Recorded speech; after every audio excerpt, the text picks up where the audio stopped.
భారత మార్కెట్లో ఇప్పటికే కేటీఎం RC200, RC390లు ఉన్నప్పటికీ ఇంతకంటే తక్కువ మోడల్ బైక్స్ అందుబాటులో లేవు.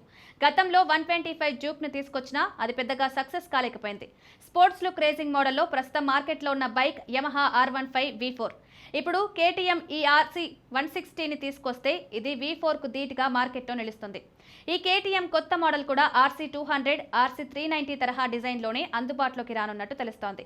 తక్కువ సీసీతో ఈ మోడల్ అందుబాటులోకి వస్తే దీన్ని కొనేందుకు వినియోగదారులు ఎక్కువగా మొగ్గు చూపుతారని కేటీఎం ఆలోచిస్తోంది. అయితే ఈ RC160కి ముందు కేటీఎం RC సిరీస్లో ఎంట్రీ లెవెల్ మోడల్ RC125 తీసుకొచ్చింది. కానీ ఇది పెద్దగా సక్సెస్ కాలేకపోయింది. దీంతో వీటి అమ్మకాలు కూడా భారీగా తగ్గిపోవడంతో కేటీఎం దశల వారీగా ఈ మోడల్ను నిలిపివేసింది.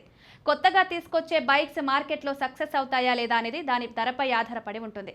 అందువల్ల ఈ కొత్త మోడల్ ప్రైస్ కొనుగోలుదారులను ఆకర్షించేలా ఉండేలా కేటీఎం సరైన ఎంపికలు తీసుకోవాలి. ఈ బైక్ మార్కెట్లోకి వస్తే RC వేరియంట్లో భారత్లో అత్యంత సరసమైన ధరకు వచ్చే మోడల్ ఇదే అవుతుంది. అయితే ఈ కేటీఎం RC160 బైక్ ఫీచర్స్ అయితే ఇంతవరకు బయటకు రాలేదు. కానీ ఇది 160cc single cylinder liquid cooled ఇంజన్ను కలిగి ఉంటుందని తెలుస్తోంది. సాధారణంగా ఈ తరహా ఇంజన్ దాదాపు 20 HP శక్తిని ఉత్పత్తి చేస్తుంది. 160cc ఇంజన్ 6 స్పీడ్ గేర్ బాక్స్తో జత చేయబడే అవకాశం ఉంది.